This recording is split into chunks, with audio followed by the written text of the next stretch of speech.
Hey guys, I hope everyone's doing well today.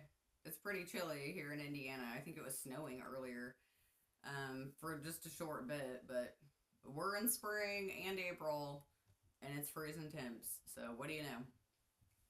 Today, I just wanted to go over just a short video, but this article I have from the FDA, this was in 21. Okay, so if you consider the Trump inauguration was January 17, he was in office. He was out January 21. Okay, and the reason why I'm saying that is because this article was after the fact. Okay, this was the FDA issuing final guidance on CMC post approval changes for biologics. This was in June 21. Okay, so just 6 months after Trump left office, the Biden administration submitted changes for biologics, which basically has to do with vaccines, allergenic products, right? Medications, things you would take. Okay, so they submitted changes, and it says what it is. Basically, they issued a final guidance to assist manufacturers of biological products in determining which type of changes to their product should be submitted in an annual report and which will require prior approval. Okay, so that's what the change is. So they're changing what needs to be on the report and what needs prior approval. That's pretty scary, because if you think of the health issue we're in, that's probably how it was allowed to go through, is because of stuff like this. So basically, they say that this is a glossary of terms, it's an appendix, it has examples of manufacturing changes and recommended reporting categories. Okay, this is recommended. Okay, so not required, but it says, let's see. So the guidance covers changes in the manufacturing process, the drug substance purification process, the starting materials, and the closure container system. Okay, that's pretty crazy, because if you think about it, the formulation of the vaccine or whatnot, this document, what the FDA had proposed then or put in place was manufacturing changes. So the guidance is covering changes in the manufacturing process, the substance purification process, on what you have to report. And that's really scary, because if you think about it, there were all these variants of COVID, and then they had a different vaccine and a different vaccine, right? And boosters, right? Those were different formulations. So this guidance from the FDA in 21 would allow stuff like that to come through that was maybe not looked into, not thoroughly tested. I know a lot of it was emergency use, but these changes allowed stuff to go through quickly because they were worried about shortages, right?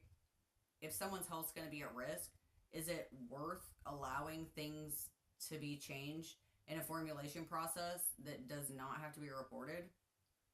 That's not transparency or trust to the population. So,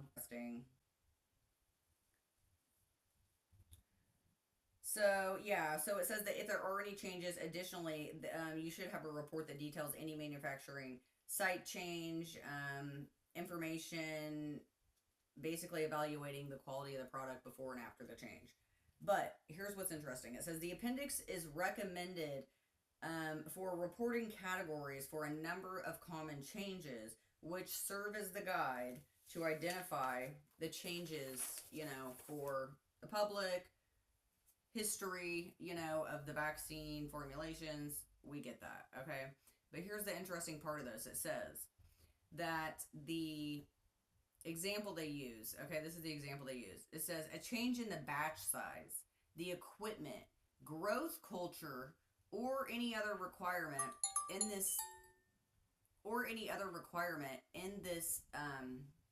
vicinity would need a submission of PAS. Okay, so you have to have requirement, prior approval. Okay, but it says right here, firms can request that the FDA expedite their request based on minor adjustments to the fermentation process. Okay, so it says reporting category should be used, but if you feel that another selection would be appropriate, the FDA could change that.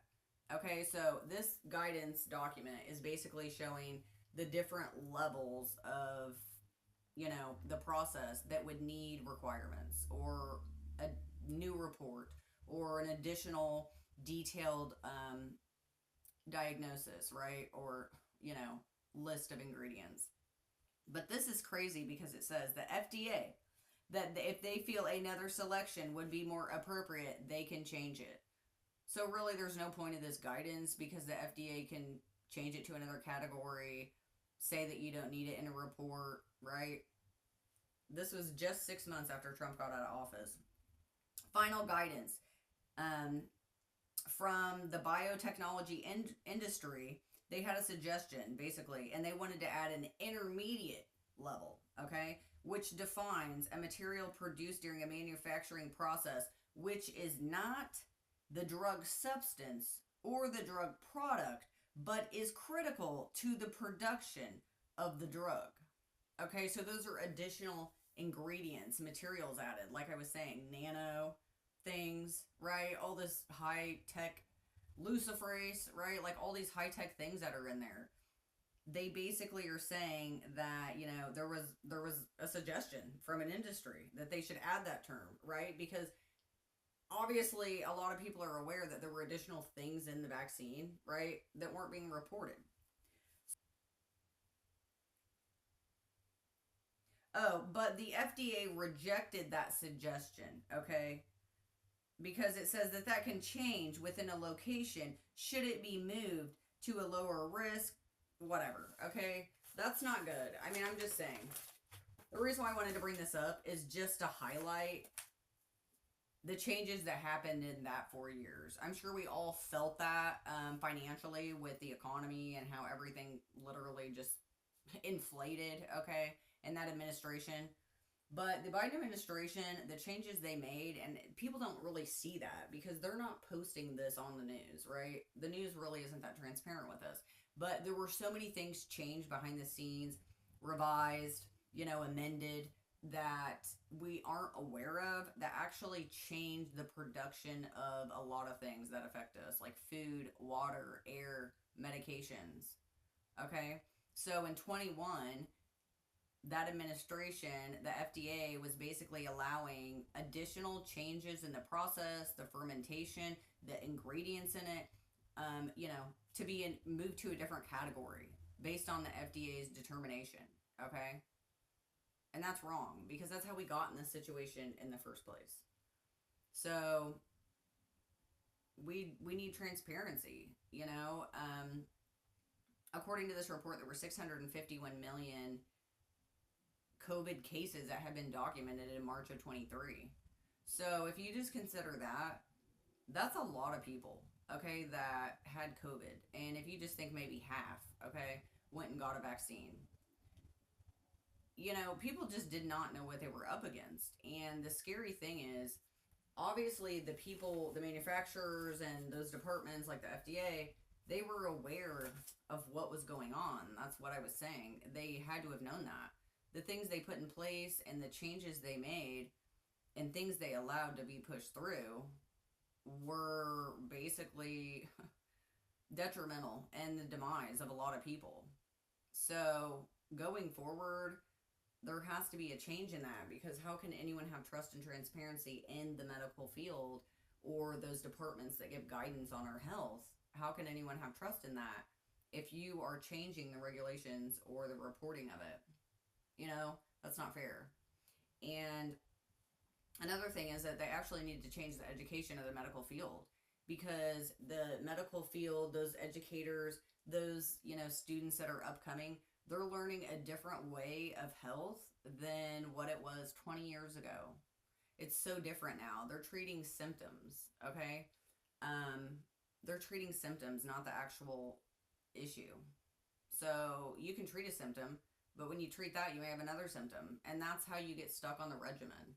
So being aware and, just understanding that everything your medical professional says that you need is a recommendation. It's not a requirement. So, you need to look into that medication.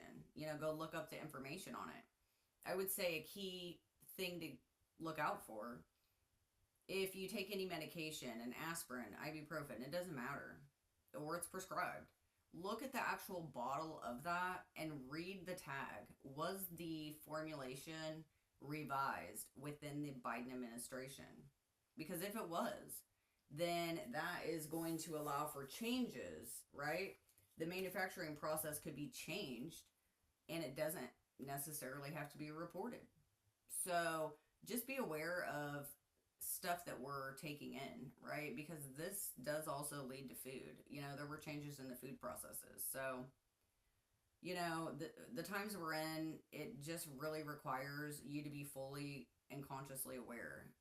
If you don't have a hold of your consciousness and discernment, someone else will, right? And that's what they're trying to do, is put that veil over people so that they aren't able to use those skills they have to recognize it, because you were in fear or you were bombarded with information on the news, your work, right?